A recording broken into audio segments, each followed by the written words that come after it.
del Carmen, a través del Centro de Innovación y Liderazgo. Les da la más cordial bienvenida a todos los que están en esta transmisión.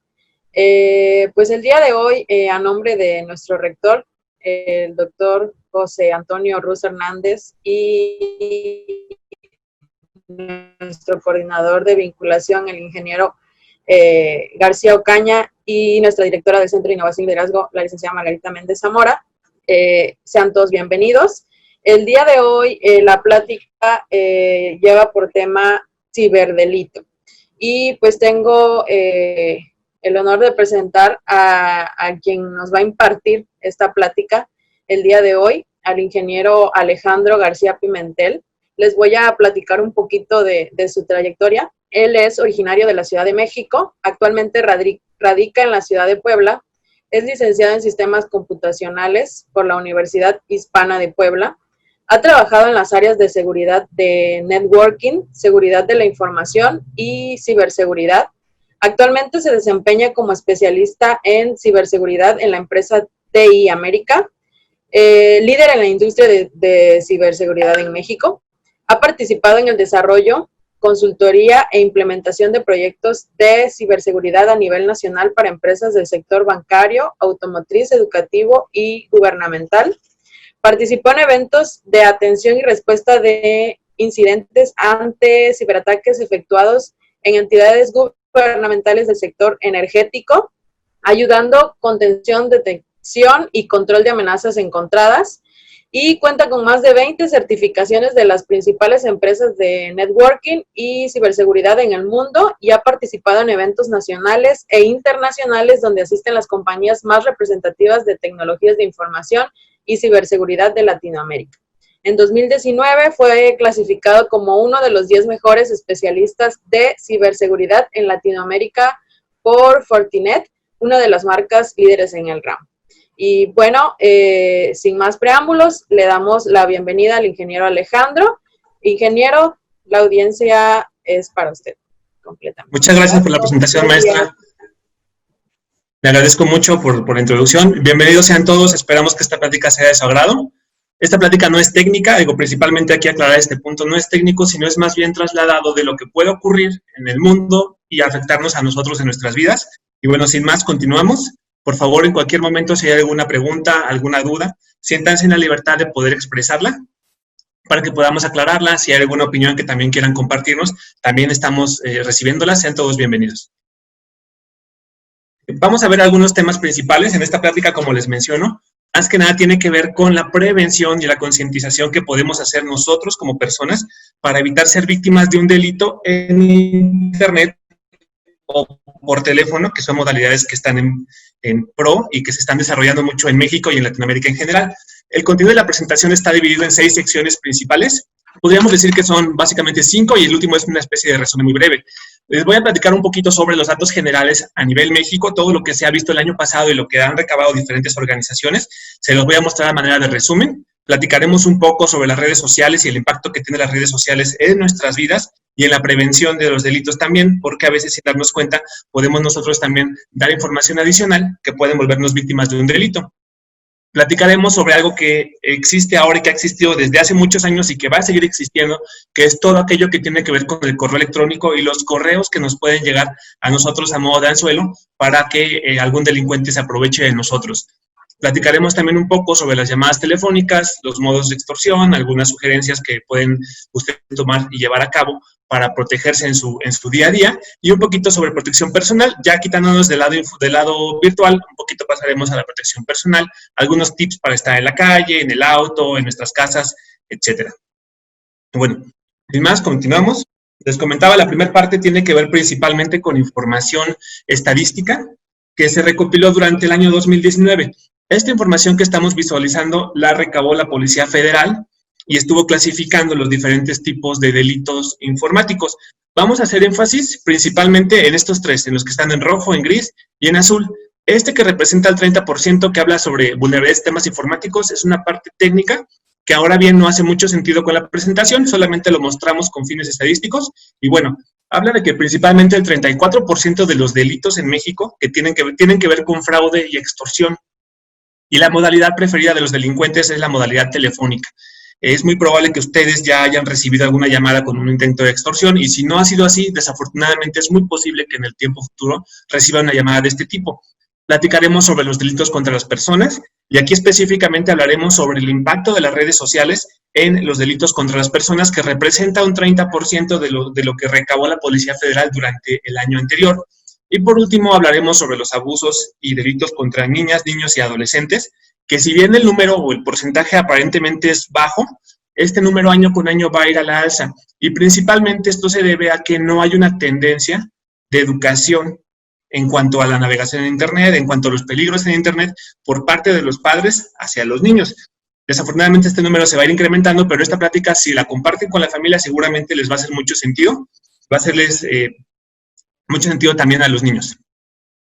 Continuando con la información de datos generales en México, esta información que les muestro en esta pantalla fue recabada por la Dirección General Científica de la Guardia Nacional en el año 2019. Este estudio es del año 2020 con información del 2019 y trae datos bien interesantes, principalmente que todo esto que les muestro es sobre lo que se juntó de información de enero a septiembre del año anterior. Se reportaron ante las autoridades más de 21,000 llamadas de intentos de extorsión. El número por sí ya es un número alto, pero si nos vemos en esta parte que les muestro en color rojo, habla de que solamente el 2% de las llamadas de intentos de extorsión o de extorsión se reportan a las autoridades. El 98% de llamadas que no se reportan equivalen a 1,000,000. Hablamos de que se reciben más de 1,000,000 de llamadas en México con intentos de extorsión. Es un número muy alto y muchas veces la gente no lo reporta, uno, porque no sabe exactamente qué datos va a necesitar, y dos, porque no conoce los mecanismos para dónde reportarlo. Al final la idea es que si nosotros como ciudadanos actualizamos esta información, ayudamos a las autoridades a que inviertan recursos también para la contención de este tipo de delitos. El 92% de los intentos de extorsión transcurren vía telefónica. Es el método favorito de los delincuentes para tratar de extorsionar de manera rápida a un ciudadano o a una persona. Durante tiempos de pandemia, se ha registrado un incremento en este tipo de delitos de más del 14%. Esta información es hasta el mes anterior. Posiblemente este número ya sea distinto como tal.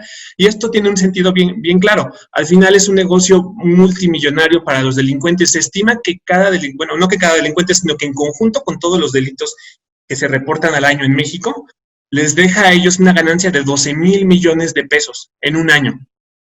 Difícilmente hay una empresa legal bien establecida y que haga las cosas bien que pueda ganarse esa cantidad de dinero. Por esa razón, para los delincuentes esto sigue siendo y va a ser muy interesante en los próximos meses, y en los próximos años es algo que no va a reducir, al contrario, se espera que se siga incrementando tal como lo muestra este dato, específicamente hablando desde marzo a la fecha. En cuanto a los tipos de fraudes cibernéticos, los vamos a clasificar en dos vertientes principales. Una, lo que tiene que ver con los medios electrónicos, y otra, la que tiene que ver con los medios telefónicos.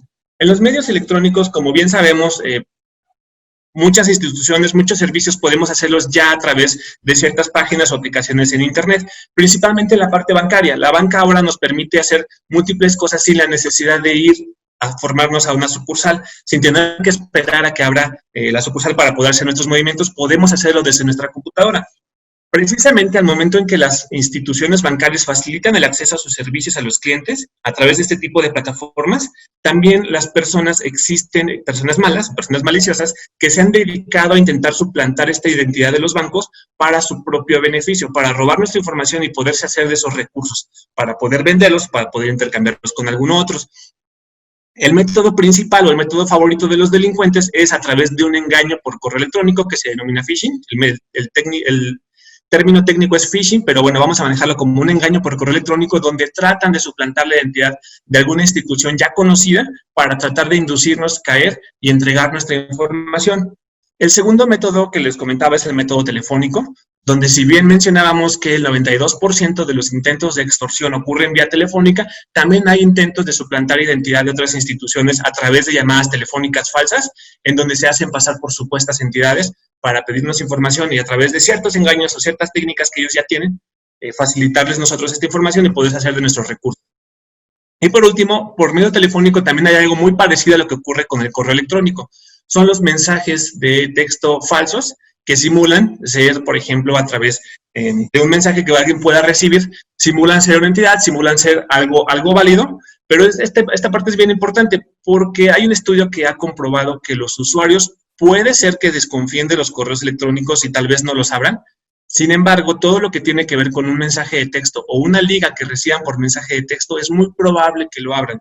Por esa razón es un poco preocupante, dado que tendemos a confiar más en lo que recibimos por mensaje de texto, por WhatsApp, que lo que recibimos por algún correo electrónico. Continuando con esta clasificación, en los delitos contra las personas lo estamos también dividiendo en dos vertientes principales. La primera es secuestro o extorsión. Como mencionábamos en esta parte, las llamadas telefónicas son las favoritas por los delincuentes. Tratarán de contactarse con nosotros con múltiples historias o con múltiples ya técnicas predefinidas por parte de ellos, en donde a lo mejor simulan ser una institución bancaria, simulan ser una entidad federativa, simulan ser un familiar, etcétera. Vamos a hablar de esto un poquito más adelante, pero es uno de los métodos preferidos por los delincuentes. Y el segundo son las amenazas o la difamación. Como bien sabemos, la difamación es la intención de dañar a una persona a partir de una acusación. Esta acusación puede o no puede ser cierta. Al final lo que se busca es afectar la dignidad o el honor de esta persona y desacreditar su persona como tal. Podemos poner un ejemplo muy sencillo. ¿Qué pasaría si a lo mejor yo tomo una fotografía de un vecino ahora mismo y la subo a internet o mando a imprimir una pancarta y la pego en diferentes lados con cierto tipo de acusaciones, diciendo a lo mejor que es estafador, diciendo que es violador, lo que a mí se me ocurra? Precisamente el impacto que tienen las redes sociales en este punto es que tendemos a compartir lo que encontramos en redes sociales sin asegurarnos si la fuente realmente es una fuente válida, si la información que estamos compartiendo realmente tiene un sustento o no. En ese sentido, podríamos nosotros, sin querer, ser partícipes de una difamación que a lo mejor alguien esté planeando encontrar un tercero sin que necesariamente sea cierto como tal. Otro de los datos o de los delitos importantes en esta parte es el hecho de compartir fotografías. Hay algo que se llama sexting, que es nuestra libertad que tenemos nosotros para poderle compartir una fotografía a alguien, a lo mejor a un novio o una pareja. En ocasiones llega a darse el caso en que estas fotografías íntimas que llegamos a compartir con alguien, ese alguien las ocupa en nuestra contra, ya sea para pedirnos dinero, ya sea para tratar de extorsionarnos o simplemente para molestarnos, y empieza a compartirlas. Realmente sobre esto vamos a empezar a hablar un poquito más adelante y sobre lo que ya ocurre en México, que actualmente ya está en vigor y que puede ayudarnos precisamente a la prevención de este tipo de delitos. Como les comentaba, las redes sociales juegan un rol importantísimo en la sociedad moderna, en la sociedad de hoy en día.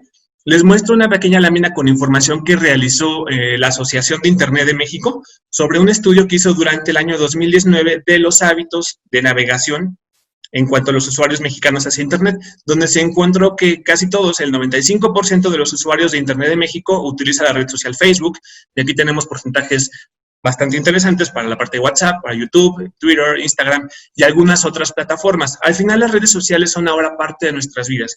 Cada paso que damos, cada acción que realizamos, tendemos a compartir a nuestras redes sociales y también estamos muy pendientes de lo que hacen las demás personas a través de sus redes sociales. Precisamente por el auge de las redes sociales durante los últimos años, los criminales y los cibercriminales han utilizado esta información que muchas veces es del dominio público, dependiendo también cómo nosotros nos encarguemos de cuidar nuestra privacidad. Muchas veces puede llegar a ser del dominio público y los criminales las utilizan para contactar a posibles víctimas de trata de personas o de pornografía infantil. Muchas veces esas citas a ciegas con personas que conocen en redes sociales terminan desafortunadamente en secuestros, terminan en tratas o en violaciones, etc. Hay algún dato interesante también que recabó la Asociación de Internet, que dice que el 87% de los usuarios tiende a compartir videos, tiende a compartir fotografías de vacaciones, de lugares de descanso, de lugares favoritos, de los lugares de trabajo inclusive, y esto hace que sea de manera relativa, sencillamente fácil rastrear las ubicaciones de las personas con base a las tendencias. Tal vez si nos damos cuenta que una persona sube fotografías todos los viernes en diferentes lugares que le gusta visitar para distraerse, podemos tal vez triangular su posición y saber que probablemente cierto día, a cierta hora, esté en cierto lugar. Entonces, las redes sociales tienen un papel importante en cómo se comunica la sociedad actual, pero también tienen un papel importante en cómo los delincuentes pueden obtener información de nosotros para después victimizarnos, para después aprovecharse de lo que nosotros compartimos y usarlo en nuestra contra. Entonces, en esta parte es bien importante que tengamos en cuenta algunos puntos que les muestro a continuación para evitar ser víctima de la delincuencia en redes sociales. Como les mencionaba, primero que nada es asegurar precisamente cómo configuramos nuestros permisos de privacidad, de manera que nuestras fotografías, nuestras historias, el contenido que compartamos no sea visible para todo el público, sea visible para el público que nosotros estamos eligiendo, y esto tiene que ver precisamente con las amistades que están agregadas a estas redes sociales. Va mucho de la mano con este punto que dicen no aceptemos solicitudes de personas que no conozcamos. Tendemos, y hay un experimento que inclusive yo realicé el año pasado, donde creé un perfil falso y empecé a añadir gente al azar. Cerca del 80% de las personas sin conocer, sin saber quién es el de la foto, aceptaba la invitación. En ese momento yo puedo ver sus fotografías, yo puedo ver a dónde se dirige, los lugares a donde descansa, a dónde estudia, todo lo que compartan, lo puedo empezar a conocer. Nuestra solicitud. También la pena que eventualmente cada cierto tiempo hagan una depuración de sus amistades para que vean todos. Si hay alguien que no ubican, lo mejor es eliminarlo. No sabemos si esa persona les haya enviado una solicitud de amistad únicamente con el fin de tratar de estar monitoreando lo que están compartiendo, las fotografías, evitemos subir fotografías con los hijos. Este año no pasó porque por temas de la pandemia no hubo un regreso a clases tradicional, pero cada año es muy común ver fotografías en las redes sociales de los niños en su primer día de clases. Las mamás o los papás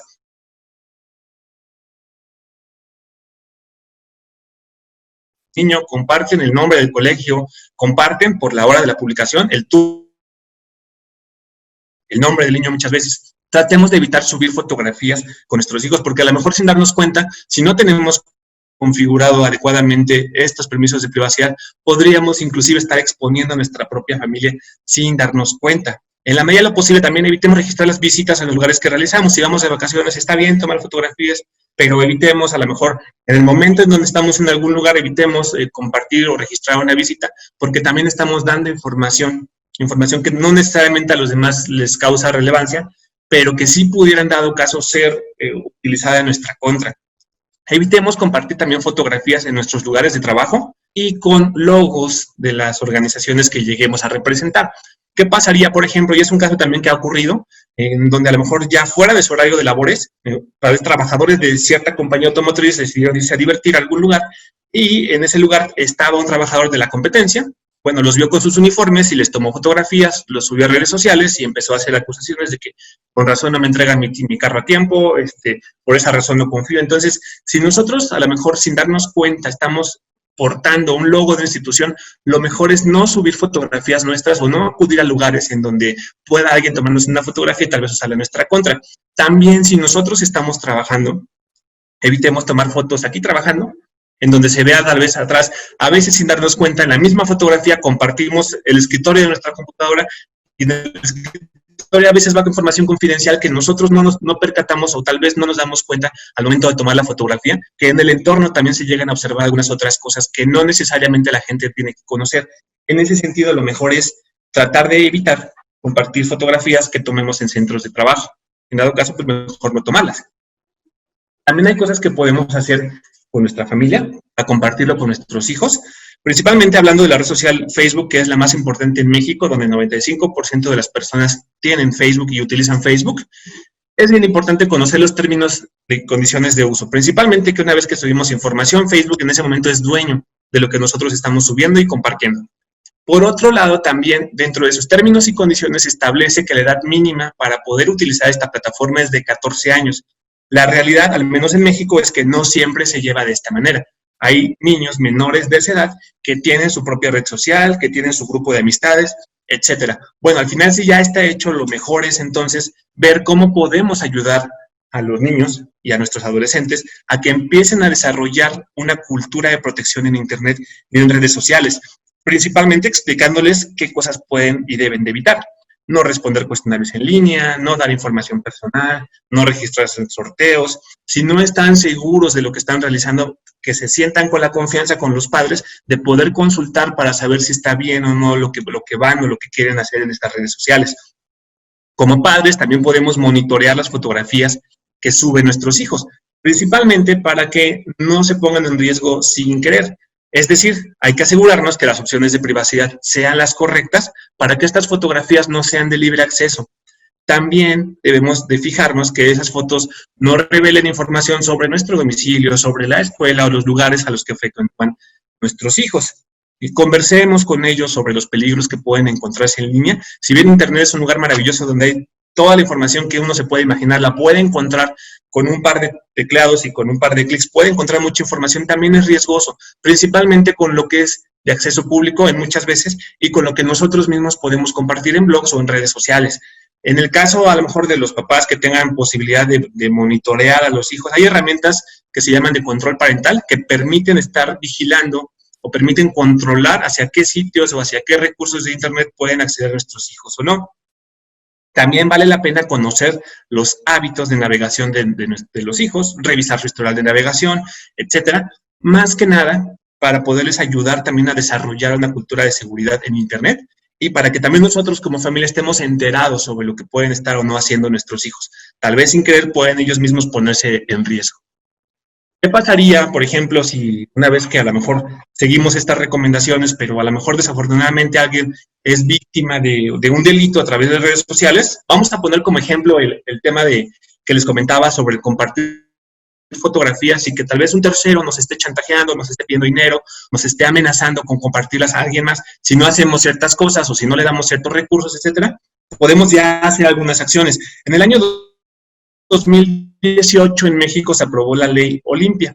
Esta ley está basada con una mujer que desafortunadamente sufrió un evento de tipo donde compartieron un video íntimo de ella y bueno, al final eso la perjudicó, la dañó y seguramente no es la única persona que ha sufrido algo similar. Hombres y mujeres en el lapso del tiempo, desde que podemos compartir todo digitalmente, han sido también víctimas de ataques de este tipo que ahora ya se encuentran tipificados por la ley mexicana como ciberviolencia y que se encuentran vigentes en 17 estados de la República Mexicana. Esta ley Olimpia permite que las autoridades intervengan y puedan también ser un intermediario entre la víctima y las redes sociales para tratar de buscar una solución principal. ¿Qué podríamos hacer si nos encontramos en una situación desafortunada como la que les comento? Bueno, principalmente tomar evidencia del chantaje o de lo que nos estén extorsionando para no compartir ese contenido. Ya sea una llamada, una captura de redes sociales o una grabación de la pantalla, etcétera. Podemos denunciarle a las autoridades. El correo donde pueden denunciar de forma digital es que se llama denuncia@ssp.gov.mx. Podemos también, si lo fuimos a través de redes sociales, comentar con la red social, mandar un correo de soporte de la red social para poder también hacer esta denuncia. Sin embargo, sí les recomiendo que lo hagamos ante las autoridades, porque las autoridades, si reportamos con ellos se van a encargar de contactar a la red social, se van a encargar también de pedir el bloqueo o la eliminación de ese tipo de contenido que no autorizamos. También se van a encargar de hacer la investigación, es decir, a través de ellos pueden solicitar a las redes sociales, a esas plataformas, que proporcionen información de él o de los delincuentes que estén involucrados en este delito.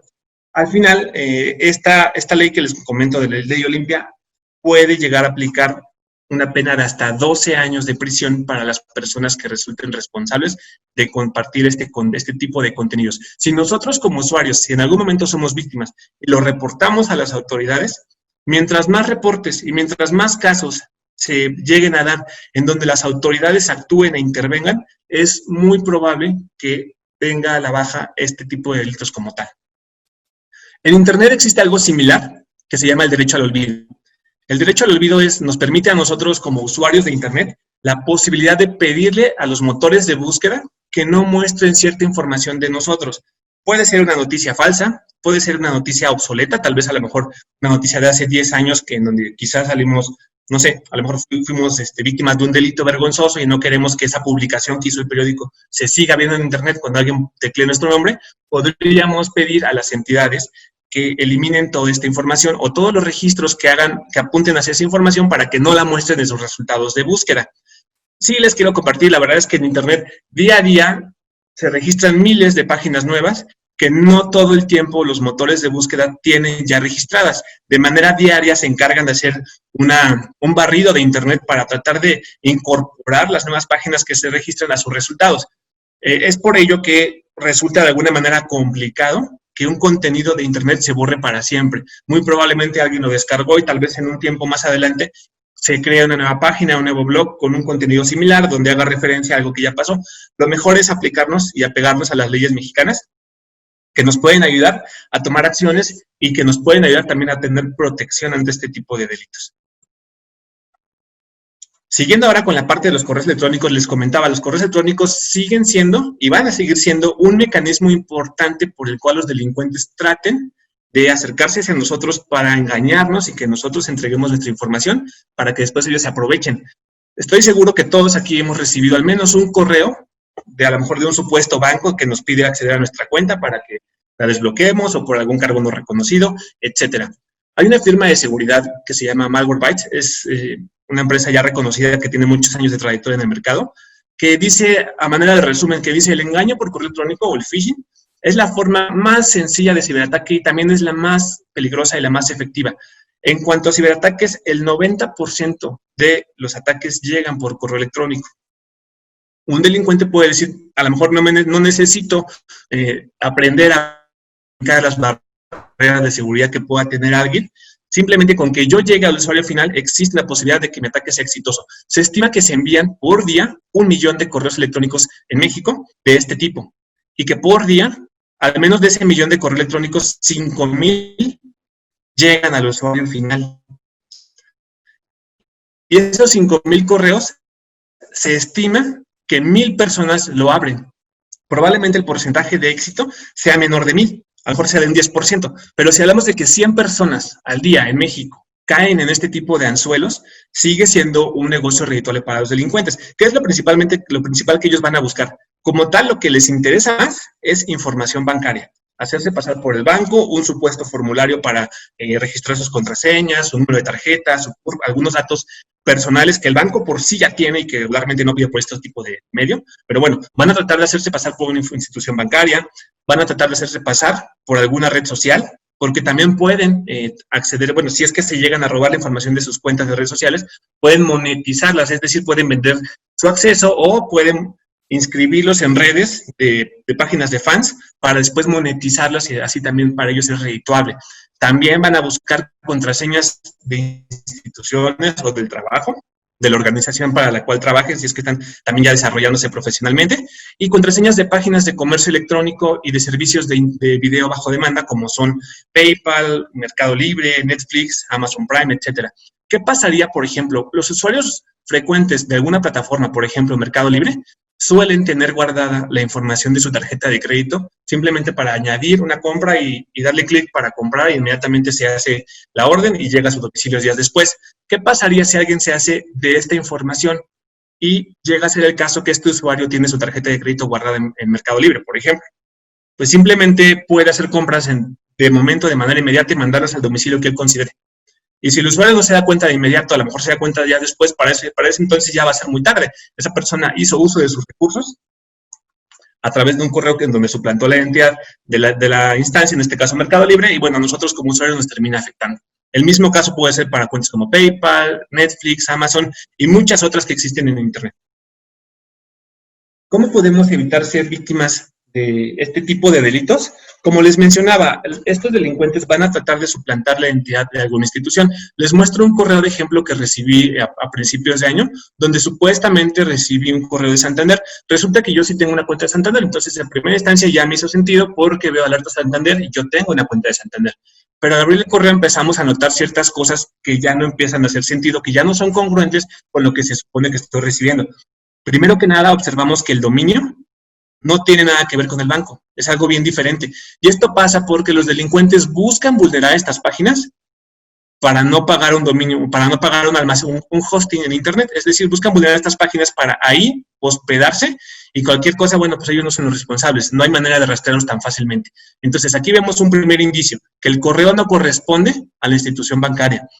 Como segundo inicio, una vez que leo el mensaje, que es muy llamativo, que dicen que está inhabilitado y me manda o me sugiere hacer una validación, al abrir yo el enlace observo que tampoco se dirige hacia el banco, se dirige hacia otra página distinta. Y si empezamos a notar algunas otras cosas adicionales, hay ciertos mensajes claves que nos pueden ayudar a identificar este tipo de correos, como por ejemplo, que los títulos suelen ser muy drásticos: usuario bloqueado, cuenta terminada, alerta grave, recibiste un depósito, etcétera. Son como anzuelos muy llamativos para que tratemos de hacer clic en esos tipos de correos.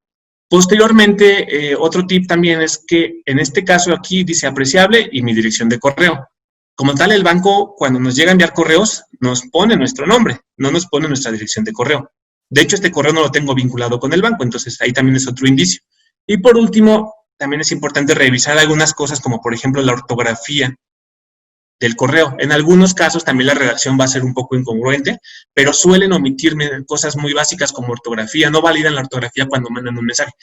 Al final del día son algunos tips que nos pueden ayudar para identificar este tipo de correos. Recuerden, puede tener un montón de contenido diferente, o sea, algún problema detectado con la cuenta, validación de datos personales. Puede llegarse a dar el caso en donde incluyan facturas falsas o comprobantes o supuestos comprobantes de pago, todo esto con el fin de que nosotros caigamos en el anzuelo, y dependiendo de lo que el delincuente trate de buscar, bueno, en ese momento, bueno, ya veríamos cómo es que tendríamos que reaccionar. ¿Qué podemos hacer para evitar ser víctimas de estos tipos de correo electrónico? Bueno, como tal los vamos a recibir en algún momento, pero ¿cómo evitar ser víctima? ¿Cómo evitar caer en estos tipos de amenazas? Principalmente hay que proteger nuestro equipo, como tal, tener un programa de seguridad, un antivirus, un antimalware bien actualizado y al día. También nuestro sistema operativo, nuestra computadora, nuestros smartphones, también que se encuentren correctamente actualizados, porque a veces también se aprovechan de este tipo de vulnerabilidades para acceder a nuestros recursos. En Internet, bueno, protejamos nuestros datos y protejamos nuestras cuentas. Utilicemos siempre contraseñas distintas para cada servicio. Si tenemos un correo electrónico, ocupemos una contraseña para el correo electrónico. Si vinculamos ese correo electrónico con el ejemplo que les decía de Mercado Libre, tengamos una contraseña distinta para Mercado Libre, y para cada servicio que utilicemos cuentas distintas. Es muy común en México y en Latinoamérica como tal que los usuarios ocupen la misma contraseña para todos. Entonces, si alguien les envía un correo de este tipo y ustedes a lo mejor por el desconocimiento, porque parecía muy real, etcétera, llegan a dar la información, por ejemplo, mencionábamos Mercado Libre, llegaran a dar su correo y su contraseña, es muy probable que esa contraseña sea la misma que su correo, y es muy probable que esa contraseña sea la misma que tienen para Netflix, y es muy probable que sea la contraseña también para cualquier otro servicio que se les ocurra. Entonces, mantengamos el hábito de utilizar contraseñas distintas para cada servicio y para cada correo que nosotros ocupamos. Si tenemos la posibilidad, ocupemos sistemas de autenticación múltiple, en donde a través de algún programa, a través de algún mensaje de texto, la plataforma nos envíe un código de un uso único, a manera que nuestra primera autenticación sea con nuestro password tradicional y nuestra segunda autenticación sea con un token o con un código de único uso, para que aumentemos la complejidad del ataque y reduzcamos la posibilidad de habernos visto vulnerados. Observemos e identifiquemos. Como les mencionaba en la pantalla anterior, observemos cómo se encuentra redactado el correo, observemos que a lo mejor se refiere a una institución bancaria, pero que el dominio es diferente, observemos que nos manda hacia algún enlace, observemos que nos pide ciertos tipos de cosas que regularmente el banco no nos puede llegar a pedir. Consultemos también las fuentes oficiales. Hay un caso que ocurrió hace un poco más de un mes con el programa de becas Benito Juárez, en donde ciertos usuarios de este programa de becas empezaron a recibir correos para revalidar su beca Benito Juárez, supuestamente de este programa de becas. Los correos estaban bien hechos, muy bonitos, muy parecidos como tal a la página oficial, pero bueno, una vez que el usuario ingresaba, les pedía información como el nombre completo, como el CURP, el domicilio, grado escolar, y al final les pedía realizar un depósito por 500 pesos en una cuenta de una tarjeta de Oxxo en el Oxxo, como tal, con la promesa de que una vez hecho el depósito y mandado el comprobante, de 3 a 4 días hábiles posteriores iban a recibir en su domicilio su plástico con los 500 pesos que depositaron, más el primer mes de este programa de becas. Esto obviamente fue falso, mucha gente desafortunadamente fue víctima, y todos los que fueron al Oxxo a hacer su depósito de 500 pesos perdieron su dinero, además de que también entregaron información importante como su CURP, su domicilio, su nombre, grado escolar, etcétera. Entonces, si no estamos seguros de algún programa que se esté llevando a cabo, lo mejor es consultar directamente con la institución. Ahora en tiempos de COVID también los correos electrónicos van muy dirigidos a las organizaciones con supuestos apoyos gubernamentales para reactivar la economía, etcétera, que al final también piden información, también piden un depósito para poder activar este préstamo o este beneficio. Si no estamos seguros, lo mejor es acercarnos a las fuentes oficiales y consultemos. En el trabajo, si llegamos a recibir un correo de algún directivo o de alguna persona que regularmente no nos manda solicitudes y nos piden hacer algo que regularmente no nos piden, como por ejemplo algún depósito o algún pago, etcétera, no está de más levantar el teléfono y asegurarnos que realmente es algo cierto, porque también la suplantación de identidad pudiera llegar hasta el nivel corporativo. En los correos no utilicemos los enlaces. Les mencionaba el ejemplo de la validación del correo anterior. Si no están seguros sobre si realmente puede o no ser cierta la noticia que estamos leyendo en el correo electrónico, lo mejor es abrir el navegador y escribir en la barra de direcciones la página del banco o la institución a la que queramos acceder, y no como tal usar los enlaces. También hay otra herramienta que les coloco de este lado, en esta parte que dice utilizar herramientas disponibles. Hay una página que se llama Hawaii Pawnet, que nos permite buscar en el lapso del tiempo de la fecha hacia atrás, en los últimos 10 años, esta entidad se ha encargado de buscar en Internet brechas de seguridad, como por ejemplo el caso de Adobe, que fue hace ya más de 5 años, el caso de LinkedIn. En algún paso del tiempo se han visto expuestos y han vulnerado sus sistemas y recopilado información de correos y de contraseñas de acceso a la plataforma. Esta entidad se encarga de recopilar todas esas bases de datos y nos permite, no nos va a permitir ver la contraseña, nos va a permitir nada más en un buscador muy simple, colocar nuestro correo electrónico y darle Enter. Y esta herramienta nos va a decir si nuestro correo electrónico se ha visto vinculado a alguna de las brechas de seguridad detectadas en los últimos años. Volvíamos al ejemplo, si ocupamos la misma contraseña para todos los servicios y si nuestro correo electrónico se vio comprometido alguna vez, es muy probable que nuestra contraseña esté rondando en los foros de Internet, en la Deep Web o en algunos repositorios de la Internet normal. Por esa razón, como les mencionábamos, volviendo al mismo punto, utilicemos contraseñas diferentes. ¿Qué podemos hacer si hemos sido víctimas de a lo mejor de suplantación de correo, si nos han robado nuestra cuenta de correo, si hemos sido víctimas de algún tipo de delito de estos? Principalmente tratemos de minimizar el daño del atacante accediendo a nuestras cuentas para tratar de expulsarlo. Lo principal es cambiar los passwords una vez que accedemos, pero recuerden, los delincuentes van a tratar de mantener siempre presencia, porque muchas veces ocupan nuestras propias cuentas para ahí también distribuir hacia nuestros contactos, hacia nuestros conocidos, algún otro tipo de mensaje que sea más sencillo de morder por parte de más posibles víctimas. Entonces, al hecho de que intenten mantener presencia, revisemos nuestras configuraciones. Todas las plataformas de correo permiten configurar ciertos parámetros de recuperación. Es decir, nos permiten colocar un correo adicional de recuperación en caso que olvidemos la contraseña, o en ocasiones algún número de celular en caso de que olvidemos la contraseña. Debemos revisar que esas configuraciones de recuperación sean las adecuadas, es decir, que sea un correo nuestro para recuperación o un número de teléfono nuestro y no del delincuente. Si fuera el caso, entonces debemos de regresar la información a la que realmente nos interesa.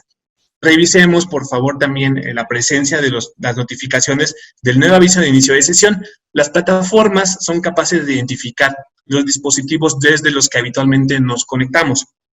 Si en algún momento visualizan o detectan un dispositivo desde el cual nunca nos hemos conectado, muy probablemente recibamos un correo del tipo nuevo aviso de inicio de sesión para notificarnos que hay un dispositivo nuevo, etcétera.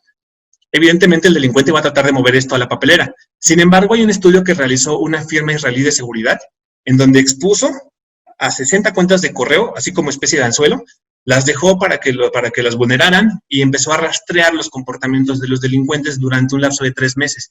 Notó que únicamente el 2% de los delincuentes borran los mensajes de papelera. Es decir, si nosotros nos hacemos el hábito de estar consultando frecuentemente la papelera y llegamos a notar algún correo que nosotros no recordamos haber mandado a papelera, entonces podemos comenzar con este procedimiento para restaurar nuestra contraseña, revisar las opciones de recuperación, etcétera.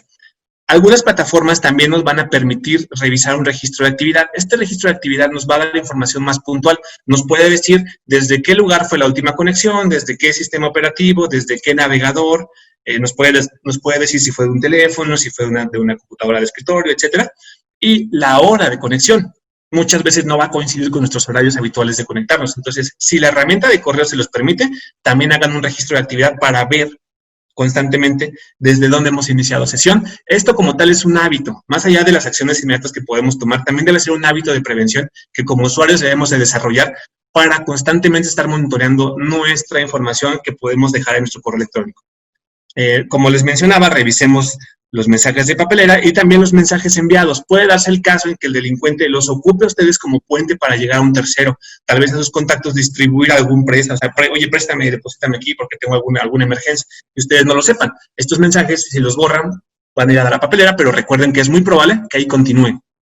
Y como último tip, reglas de reenvío. Hay una configuración bien interesante que permiten los correos que nos facilitan el hecho de la organización. Se llaman reglas de reenvío. Estas reglas nos permiten identificar mensajes con ciertas características y acomodarlos ya sea en carpetas propias de nuestros buzones o mandarlos a un tercero. ¿Qué pasaría si después de revisar nuestras configuraciones, cambiar contraseñas, revisar opciones de recuperación, pudiera darse el caso que a lo mejor el delincuente siga recibiendo el contenido interesante? Poníamos el caso de un hotel. Los hoteles suelen recibir información bancaria, suelen recibir información confidencial de los clientes, muchas veces también información de números de tarjeta de crédito. Si esa información que es rápidamente monetizable para el delincuente llega a ser encontrada por él, va a tratar de mantener presencia, pero también va a tratar de mantener acceso a esa información. A manera que si a él lo sacan de esa cuenta, cambiando la contraseña y revisando las opciones de recuperación, él a través de una regla de reenvío pudiera estar dirigiendo todos los mensajes que entren hacia un correo controlado completamente por él. De esa manera seguiría teniendo acceso a la información a pesar de ya no estar dentro de esa cuenta. Entonces revisemos que las reglas de reenvío estén blancas, no tengamos nada. A fin de cuentas también son posibilidades que se pueden utilizar por parte de los delincuentes. Pasando al siguiente punto, que es la parte de los fraudes y extorsión telefónica, que mencionábamos que el 92% de los fraudes en México y de los intentos de extorsión ocurren vía telefónica. Sigue siendo un método muy utilizado por los delincuentes. Es impresionante ver cómo al paso del tiempo los delincuentes han perfeccionado sus formas de hablar, han perfeccionado sus técnicas, son capaces inclusive de hacer secuestros virtuales con una facilidad impresionante, en donde a la familia de la víctima en una conferencia tripartita, y da la sensación, a través de cómo ellos manejan la llamada y cómo se expresan, da la sensación que de verdad estuvieran con la persona aquí secuestrada en casa o en algún otro lado. Pero manejan también la tecnología y manejan también estos servicios que en algún momento alguien puede decir, sí, pasan a mi familiar, y le dicen al otro, oye, a ver, háblale, dile que estás bien. Y trata de manejar la llamada de una manera tal que sí es muy fácil que podamos caer en este tipo de engaños. Principalmente los delincuentes no marcan al azar. Puede darse el caso, pero son pocos. Siempre buscan obtener un poco más de información de la víctima tiempo atrás. Pueden simular llamar a través de una supuesta encuesta inofensiva. El caso muy común es que hablen y que digan que hablan de parte del INEGI, que quieren validar cuántas personas viven, y si nosotros no estamos seguros y empezamos a dar información, bueno, entonces el delincuente empieza a tomar la información que le interesa. ¿Cuántas personas viven? ¿Cuántos son hombres? ¿Cuántas son mujeres? Finalizan la llamada y semanas o incluso meses después pueden volver a llamar a ese domicilio y decir, oye, yo sé que estás sola, sé que tú no trabajas, sé que tu esposo sí trabaja, pero estás sola con tu hijo nada más y son 2 mujeres. Entonces, al momento de que nos empiecen a dar información concreta y contundente, nosotros tendemos a dudar y acceder a sus chantajes. Las historias que pueden ellos llegar a contar son múltiples, tienen un montón de para poder desarrollar temas. Pueden hacerse pasar por un supuesto familiar que tiene problemas en la aduana o que está secuestrado. Pueden hacerse pasar por un proveedor de servicios, ya sea un banco, algún servicio de telefonía, etcétera. Pueden llamar aparentándose también la autoridad y decir, oye, ¿sabes qué? Tengo una orden de aprehensión en tu contra y si no me das un dinero, bueno, entonces voy a proceder.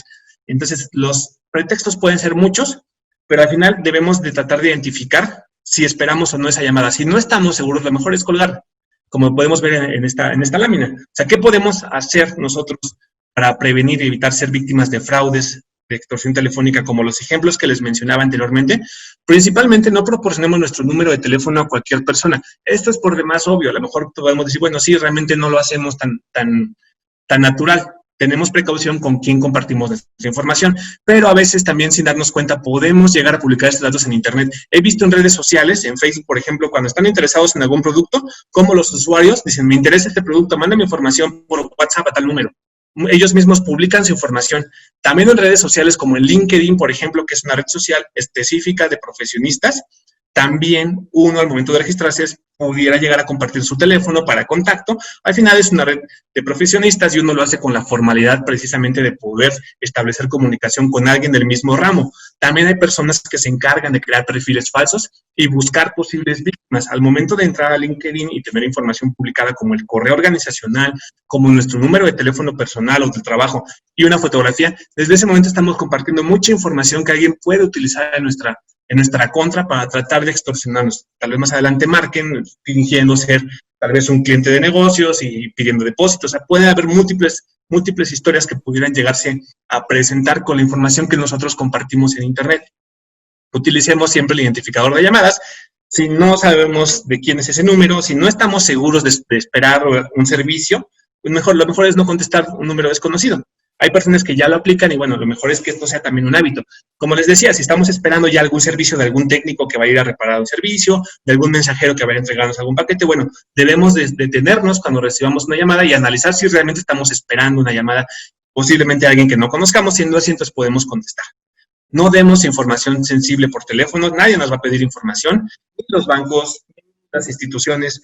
Nadie nos va a pedir información por teléfono. Lo mejor es no dar nada de información. Si es que empezamos a detectar este tipo de llamadas, colgarlas.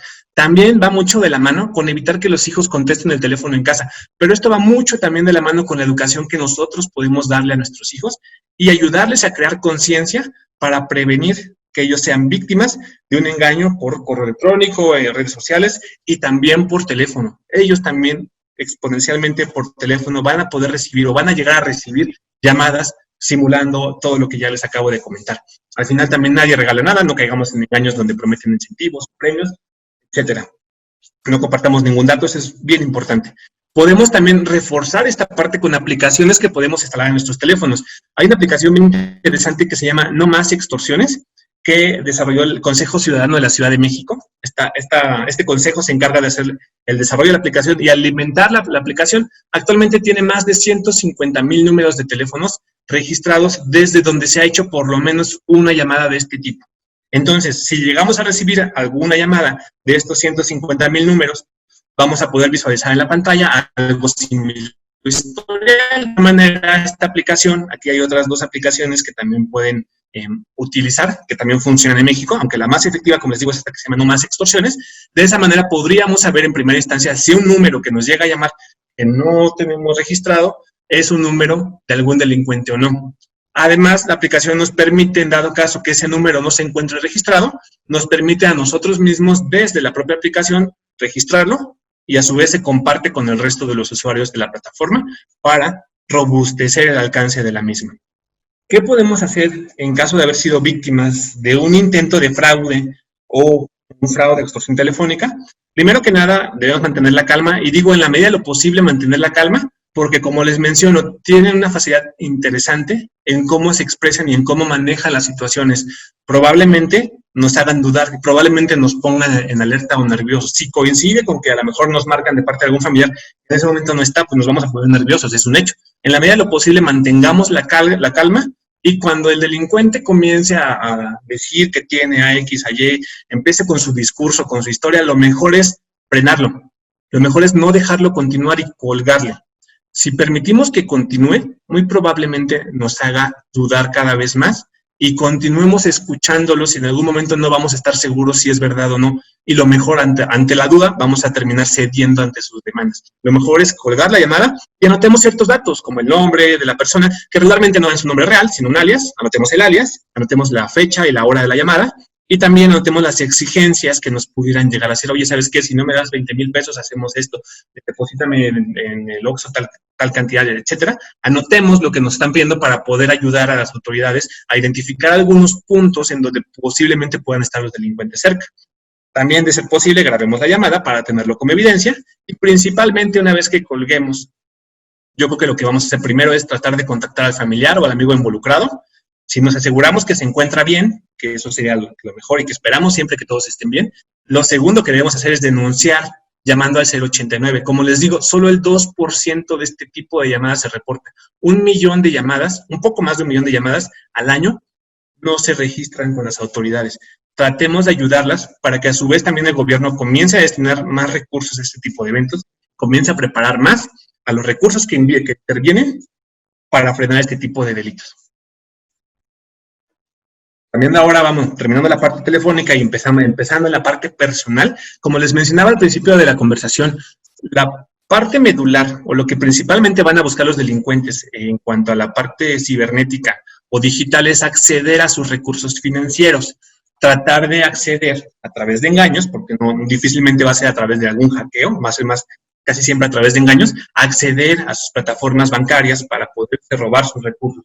¿Qué podemos hacer para evitar ser víctimas de este tipo de fraudes? Principalmente desarrollemos buenos hábitos para prevenir. Como buenos hábitos me refiero a que tengamos la costumbre de constantemente revisar nuestros estados de cuenta. Si tenemos aplicaciones instaladas de banca en nuestro celular, si tenemos acceso a la banca en línea, aprovechemos esas herramientas. Nos permiten visualizar los movimientos prácticamente en tiempo real. Si entramos a la aplicación, en ese momento podemos ver si ha habido retiros, si hemos hecho compras, si hemos hecho cargos automáticos, etcétera. Estemos al tanto de nuestros movimientos, y también las mismas herramientas nos van a permitir, ya sea la aplicación móvil o la aplicación por internet a través de la computadora, nos van a permitir utilizar las alertas. Estas alertas nos pueden ayudar precisamente a que cuando exista un movimiento relacionado a una de nuestras cuentas, recibamos ya sea un mensaje de texto o un correo electrónico con el detalle. De esa forma, como prevención, podemos estar siempre pendientes cuando ocurre el movimiento y poderlo ver prácticamente en tiempo real. Esto nos va a ayudar bastante a poder reaccionar en caso de que haya algún movimiento no reconocido por parte del banco.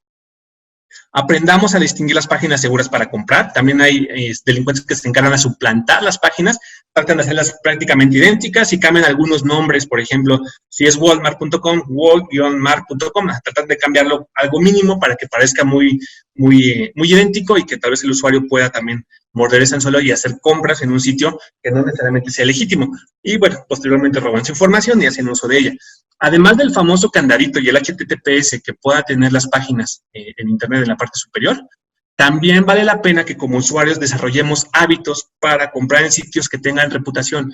Si es un sitio nuevo del cual no conocemos, no nos quita mucho tiempo buscar en Google alguna opinión sobre ese sitio. Vamos a saber si algún usuario ya ha comprado y ha podido también garantizar que ese portal como tal es legítimo. Cuando vayamos a colocar información financiera, aquí sí debemos asegurarnos que la página viaje por un medio seguro, que veamos el famoso HTTPS para poder colocar esta información. Viene mucho de la mano con algunos servicios que también dan las aplicaciones de banca por internet o por el teléfono.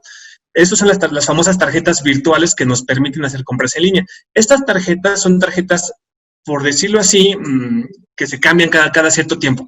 Es una tarjeta aparentemente idéntica, con la diferencia de que el código de seguridad o la fecha de vencimiento cambia cada cierto tiempo, cada 3 o 4 minutos cambia, de manera tal que esta información que estamos colocando ahora, 5 minutos ya no va a ser la misma, ya no va a ser legítima. Si llegáramos, esperemos que no, a caer en alguno de estos tipos de portales, pero tenemos el hábito de utilizar tarjetas virtuales para hacer este tipo de compras, en ese momento también estamos teniendo una protección adicional, ya que ese dato no le va a ser útil al delincuente. Una vez que él intente utilizarlo, simplemente ya no va a ser vigente. Entonces, los invito a que si tienen su aplicación instalada, verifiquen si el banco les permite activar una tarjeta virtual. Esto es gratis, casi todos los bancos lo permiten y lo podemos hacer desde la propia aplicación. Utilicemos esa tarjeta virtual para hacer compras en línea, a manera de que estemos un poquito más seguros cuando utilicemos nuestra tarjeta de crédito. No usemos nuestras computadoras en lugares públicos, es decir, conectarnos a redes públicas o de hoteles. No sabemos cómo puedan estar también las medidas de seguridad en esos sitios. Si vamos a hacer uso de nuestra banca, no pidamos prestadas computadoras para ingresar nuestros datos. Y también si nos vamos a mover algún rato, si nos vamos a alejar, no dejemos nuestro equipo desbloqueado, no dejemos sesiones iniciadas, no importa si estamos en la oficina, no importa si estamos en la escuela, no importa dónde estemos, si estamos haciendo uso de recursos bancarios, debemos de proteger también nuestra propia información. Al final el banco les da las herramientas, pero los encargados de proteger nuestra información también somos nosotros. Si usamos este tipo de plataformas, cerremos sesión antes de movernos, no utilicemos computadoras de otras personas, etcétera. Adicional, si empezamos ahora a moverlo a la parte telefónica, recuerden, el banco nunca les va a pedir información ni por teléfono ni por correo. Nunca les va a llamar para que confirmen algún pago, nunca les va a llamar para que den información sobre su CURP, sobre su domicilio, etcétera. No les va a mandar correos para desbloqueo de cuentas, ni mucho menos. en algún momento pues ustedes tendrán que acceder a los servicios del banco. Si están acostumbrados a hacerlo a través de redes sociales, asegúrense que en las redes sociales la entidad a la que estamos contactando sea como tal la entidad del banco. Lo pueden revisar viendo la palomita de verificación que estos grupos o que estos organismos tienen en las redes sociales, donde es el perfil oficial. También recuerden que los bancos tampoco por redes sociales les van a pedir información confidencial, más allá de la información principal. Si están pidiendo soporte al banco, probablemente les pida su número de cliente y listo. No les va a pedir información de la tarjeta, no les va a pedir información del CURP, información personal, etcétera. Y algo bien importante, de manera física, cuando estemos comprando o cuando vayamos, por ejemplo, a algún restaurante y queramos pagar la cuenta con tarjeta, no perdamos de vista nuestro plástico. No le lleva mucho tiempo a alguien tomar una fotografía por la parte de enfrente y por la parte de atrás. No le lleva ni 10 segundos. Si perdemos de vista nuestra tarjeta al momento de hacer un pago, no sabemos si el camarero pudiera tomar una foto por ambos lados y después venderla o utilizarla él mismo. Lo mejor es pedirle que traiga la terminal y que enfrente de nosotros hagan el cargo. Lo mismo en gasolineras, lo mismo en tiendas departamentales, etcétera. No perdamos de vista nuestro plástico y que el cargo lo hagan tal cual enfrente de nosotros. ¿Qué podemos hacer en caso de haber sido víctimas de un fraude bancario? Bueno, principalmente vamos a ver un cargo que no reconocemos. Lo que debemos hacer en primera instancia es comunicarnos al banco, en dado caso que detectemos algún cargo no reconocido o recibamos alguna alerta por mensaje de texto o por correo, donde se informe de alguna compra, algún movimiento, algún retiro, etcétera, hay que comunicarse al banco. Si tenemos acceso a la aplicación, desde la aplicación podemos bloquear también nuestra tarjeta. Podemos hacer el bloqueo correspondiente de la tarjeta desde la aplicación. Si no tenemos la aplicación, podemos llamar al banco para que nos ayuden a hacer los bloqueos correspondientes y pedir una aclaración. El banco tiene información muy puntual, muy detallada sobre los cargos que puedan realizarse sin nuestro conocimiento o sin nuestro consentimiento. Pueden saber, digo, y esto se los comento como experiencia personal, me ha pasado que también he visto entrado a mi aplicación y veo un cargo que no reconozco, entonces comunico al banco y me dicen, ¿dónde se encuentra usted? En la ciudad de Puebla. Mira, este cargo fue en la ciudad de Tijuana, fue en tal tienda, fue por tal monto, fue en tal fecha. Entonces, el banco tiene información muy puntual. Si nosotros reportamos en tiempos adecuados cargos no reconocidos, a través de su departamento de investigación, el banco va a hacer la aclaración correspondiente y casi siempre hace la devolución de este monto que pueden tratar de sustraer de nuestras cuentas. Entonces, también es una buena recomendación. Si lo juntamos con los hábitos de prevención, también sabemos qué podemos hacer en dado caso de haber sido víctima, bueno, podemos ayudar a ser bastante positivo. Y bueno, ya para cerrar, les comentaba también algunos puntos, ya saliéndonos del tema digital, volviéndonos ahora al tema físico, al tema de prevención en nuestras casas, en la calle, etcétera. Hay algunos tips también que pueden ustedes considerar para evitar ser víctimas de los delincuentes, ya no en internet, sino ya los delincuentes de manera física. Algo bien interesante es que ahora todo el mundo está con el teléfono, tanto cuando va manejando inclusive como cuando va caminando. La mayoría de los accidentes, tanto automovilísticos como peatonales, se deben al uso del celular mientras están haciendo la función de manejar o mientras están caminando. ¿Por qué? Porque nos distraemos. Al momento de distraernos, no estamos atentos al entorno, no estamos atentos a los objetos, a los obstáculos, etcétera. Entonces, en la medida de lo posible, evitemos utilizar el celular cuando vayamos manejando y cuando vayamos caminando, porque si lo utilizamos, entonces no vamos a estar alerta. Debemos de estar alerta, no paranoicos en la calle, sino a lo mejor relajados, pero sí alerta. En esta figura que les pongo del lado derecho, habla acerca de un círculo, es el círculo de seguridad que le llaman, es vigilar siempre hacia todos los lados, adelante, atrás, izquierda, derecha, y mantener una distancia mínima de 2 metros. Digo mínima, a lo mejor si se puede más, excelente, porque esta distancia nos va a permitir reaccionar en dado caso que una persona se acerque sospechosamente hacia nosotros, que lo veamos nosotros con alguna actitud de desconfiada, etcétera. Podemos reaccionar si es que esta persona se empieza a acercar hacia nosotros. Si pueden dejar más distancia, excelente. Tengan también precaución de fijarse siempre hacia todos los lugares cerca de su entorno para que no sea únicamente hacia un lado o hacia otro. Anticipemos nuestro recorrido, ya sea cuando vayamos a pie, cuando vayamos en auto. Si tenemos recorridos o rutas frecuentes, tratemos de identificar en esas rutas estaciones de policía o de bomberos, módulos de vigilancia, patrullas o casetas de apoyo ciudadano, etcétera, que nos permitan reaccionar en dado caso que necesitemos su apoyo o que estemos en alguna emergencia. Sepamos tal vez que aquí a 2 calles hay una caseta, aquí atrás en la vuelta hay un módulo de vigilancia o aquí siempre hay una patrulla. Anticipemos nuestro recorrido también para poder prevenir y para poder tener siempre en mente a dónde podemos recurrir en caso de necesitarlo. Circulemos seguros, y esto de circular seguro tiene mucho que ver con cómo estamos dentro de nuestro auto. Si bien aparentemente estamos seguros, la verdad es que no siempre es así. Tenemos el hábito, o muchos tienen el hábito de circular con las ventanas totalmente abajo. Yo sé que a veces por el tema del calor o del aire, etcétera, si la medida de lo posible, es mejor utilizar la ventilación interna, pero circular siempre con las ventanas arriba. En los semáforos también llegan a ser víctimas de asaltos. En los semáforos, al combinarse con la distracción por los celulares, les llegan a arrebatar el celular porque trae la ventana abajo o la bolsa, etcétera. Entonces, circulemos de manera segura con nuestras ventanas arriba, y también si necesitamos apoyo, lo mejor es no bajarnos del auto. Hay casos y hay modalidades de robo que se dan principalmente en la Ciudad de México, pero se está extendiendo al resto de las ciudades del país, en donde los delincuentes o bandas organizadas simulan un accidente, es decir, vienen ya o viajan ya en un vehículo previamente dañado, se posicionan delante de alguien, de su víctima, y frenan de manera brusca, con la idea de que alguien más les pegue, y después tratan de cobrar un seguro, tratan de cobrar un golpe. Lo mejor es no dejarse presionar si somos víctimas de esta modalidad, orillarnos y decirle sí, con la ventana arriba, sí, permíteme, le voy a marcar a mi seguro, y no bajarse, no negociar nada. Es lo mejor.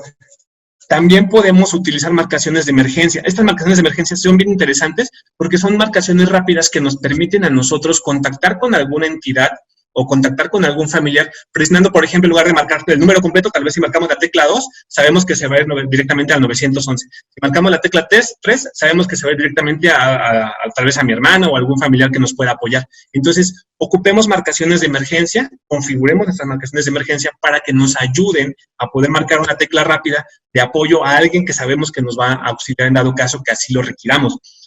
También ocupemos las funciones de SOS que tienen prácticamente todos los smartphones, tienen una función de SOS, donde a través de una combinación de pulsaciones en el botón de bloqueo, tal vez 4 o 5 pulsaciones seguidas, depende del teléfono, activan una alerta en donde encienden el GPS y envían un mensaje de texto con la ubicación aproximada a un contacto que tengamos de emergencia. Obviamente tenemos que notificar ese contacto con antelación para compartirles que, bueno, va a ser nuestro contacto de emergencia y que si llegan a recibir un mensaje de ese tipo, pues nos auxilien.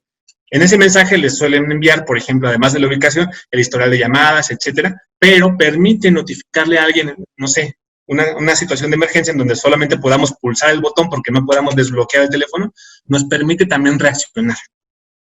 Cambiándonos ahora el tema en cuanto a nuestro domicilio, protejamos nuestra casa. Si vamos a salir de vacaciones, no dejemos que la correspondencia se acumule. Podemos pedirle a un vecino que nos ayude a recogerla de manera que no se vea un lugar vacío. Si tenemos plantas, si tenemos un jardín en la parte frontal, también se recomienda que hagamos un mantenimiento constante, porque si se deja crecer mucho el pasto o el follaje exterior, da la impresión que es un sitio en donde no le ponen atención o no hay nadie.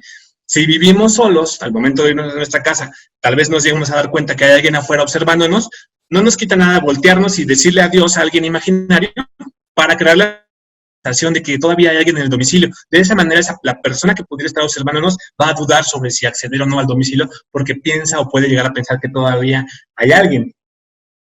No dejemos la llave en el tapete, en la maceta. Si se llega a dar el caso, conozco vecinos que tienen ese hábito, entonces se los también. Es una medida muy común y que alguien pudiera también aprovecharse de. Si tenemos herramientas o si tenemos componentes de seguridad como videocámaras, interfón, etcétera, hay que mantenerlos en buen estado, en buen funcionamiento, porque esas alarmas pueden ayudarnos también a la detección y a la prevención de los delitos en nuestro domicilio. Protejamos nuestra información. Les mencionaba el tema de la correspondencia. Casi todos recibimos también por correo, por correspondencia como tal, estados de cuenta. Es importante conocer que también podemos hacerlo vía digital y tienen el mismo funcionamiento y la misma validez que uno físico. Si tenemos la posibilidad de cambiar nuestra correspondencia a digital, todo lo que podamos cambiar a digital, de preferencia recibámoslo en digital. De esa manera, una, es ecológico porque ahorramos impresión y ahorramos hojas, y dos, porque tienen el mismo funcionamiento y además no nos llenamos de papeles. En la medida que podamos, cambiémoslo a digital. Si no se puede o si ya tenemos estados de cuenta anteriores que llegaron impresos y en algún momento necesitamos deshacernos de esa información porque ya no nos sirve, no basta con tirarlo a la basura únicamente. Se recomienda destruir cualquier información personal que vayamos a tirar. Por ejemplo, estados de cuenta, por ejemplo, copias de identificaciones, copias de documentos. Lo mejor es destruirlos y, de ser posible, tirarlos en diferentes días. Tirar una parte un día y tirar otra parte en otra para que esa información no pueda ser utilizada. Llegué a ver un documental, no fue un documental, perdón, fue una noticia en la Ciudad de México donde los recolectores de basura precisamente buscaban este tipo de información financiera y se sentaban tranquilamente en la banqueta a buscar todo lo que encontraban con estados de cuenta y a separar lo que les interesaba de lo que no. Esto luego lo llegan a vender o alguien los contacta para que esa información la proporcionen a cambio de algunas monedas. Lo mejor es, como les digo, destruir todo aquello que sea personal, a pesar de que lo tiremos a la basura, alguien más pudiera recuperarlo. Y por último, bueno, seamos prudentes, cuidémonos de no hablar de nuestras finanzas personales cuando estamos en público, cuidémonos de no hablar de negocios cuando estamos en público, evitemos salir ostentando joyas, ostentando relojes, dinero, etcétera. Si vamos a ir a retirar dinero, podemos hacerlo en compañía de alguien, si es que alguien nos puede apoyar, para no ir solos también. Si vamos a retirar cantidades interesantes o importantes de dinero, podemos también pedir acompañamiento policíaco para, se da el caso, por ejemplo, de personas que pagan nóminas o que pagan en efectivo a los trabajadores fines de semana y retiran cantidades interesantes, se llegan a dar cuenta los delincuentes. Podemos pedir acompañamiento policíaco para estar seguros al momento de hacer el retiro. Y bueno, pues ya no los aburrimos más. Al final, llegamos al final de la presentación.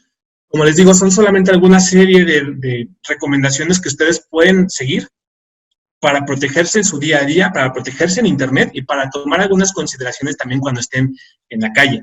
Esta información que les mostré es información que se obtuvo durante el 2019 en México como tal, son datos de México y es lo que pasa y las tendencias que actualmente están presentándose en el país. Esperamos que esto haya sido de su interés y que les pueda ayudar también ahí a lo mejor con algún consejo, con algún tip para saber qué hacer o cómo podemos prevenir algún tipo de delitos en cuanto a lo que presentamos ahora. Les comparto aquí en esta última presentación, en esta última lámina, algunas referencias de dónde obtuvimos esta información y algunos links que les pueden ser útiles al momento de hacer alguna búsqueda o de ampliar un poquito el conocimiento sobre los temas que platicamos. No sé si alguien quiera compartir algo, no sé si alguien tiene alguna duda. ¿Alguien de la audiencia tiene preguntas? ¿Quieren hacerla directamente abriendo su micrófono o bien pueden escribirla en el chat para que se la leamos al ingeniero? Claro. Ok.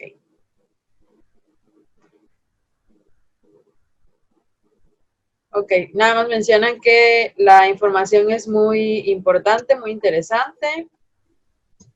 Sí, sí va a haber un link para verla próximamente en la página de Facebook de la UNACAR. De hecho, ya les compartieron por ahí el link en el chat. De todas maneras, en la página del Centro de Innovación y Liderazgo también se va a subir la plática, ya está grabada. Ya nada más va a pasar edición para que esté perfecta. Gracias a todos. Gracias a todos ustedes. Hay una duda, dice. Yo tengo una duda. Cuando uno abre un mensaje de texto, por el simple hecho de abrirlo, ¿se pone uno en riesgo? De alguna manera sí, se pone en riesgo principalmente porque en el teléfono celular es diferente que en la computadora. Cuando nosotros vemos información en el teléfono, no vemos todo lo que podríamos llegar a percibir cuando estamos en nuestro equipo de cómputo. Entonces, esas ligas que nos pudieran llegar a enviar de un mensaje de texto, al momento de abrirlas, no nos van a permitir identificar ciertas cosas, como si es la página oficial, etcétera. Entonces, más que nada, y lo que yo les recomiendo es entrar directamente a la página desde su celular. No dar clic, no por el hecho de dar clic en algún enlace automáticamente les va a llegar un virus o algo. Sin embargo, el riesgo existe como tal, o el riesgo es que ese enlace que puede contener el mensaje como tal, puede abrirlos o puede conducirlos hacia un sitio que no sea legítimo. Ese es el riesgo nada más, que no podemos comprobar tan fácilmente si es un sitio verídico o no. Es nada más eso. Ok, gracias, ingeniero. Que si puede poner las referencias, menciona Yari González. Con mucho gusto. No sé si las están viendo ahí. Ya se ven. La ingeniero Erika, muchas felicidades, excelente información por parte del ingeniero. Gracias. Estuvo muy interesante su conferencia. Ok, yo creo que ese es un tema bastante interesante, sobre todo en los tiempos en los que estamos viviendo, ingeniero. Claro. Por mi parte, voy a ceder la palabra al ingeniero Jorge García Ocaña. Él es el coordinador general de vinculación, para que le dé las palabras de despedida. Ingeniero Jorge. Hola, buenas tardes. Buenas tardes.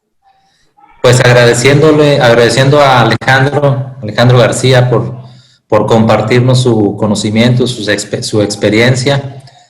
Como ya se mencionó, él es especialista de ciberseguridad en TI América, y pues para dar una breve referencia, TI América es una empresa que ha trabajado desde hace más de 10 años con la UNACAR, proveyendo servicios administrados de conectividad, RLAN, comunicaciones unificadas, infraestructura, seguridad de la información, monitoreo, entre otros, además de que, como en esta ocasión, se apoya en capacitaciones, conferencias que son en beneficio del personal universitario y de los estudiantes en materia de administración de proyectos, de ciberseguridad, sistema de gestión de TIC, así como también de los sistemas, del sistema ISO 27000.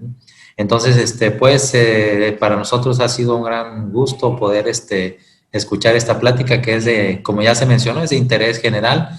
Es muy interesante porque también nos sirve para protegernos nosotros mismos, ¿no?, de todo lo que nos puede acontecer. Y más en las situaciones en las que estamos viviendo, ¿no?, de que la tecnología se está ocupando para poder hacer daño a las personas, ¿no? Entonces no nos queda más que protegernos, y pues en esta ocasión todas las recomendaciones y toda la plática que se dio, pues es precisamente para eso, ¿no?, para podernos cuidar, tanto nosotros como personas, como en las instituciones donde trabajamos. Y pues fue algo muy interesante, y nuevamente agradecer, ¿no?, agradecer a Alejandro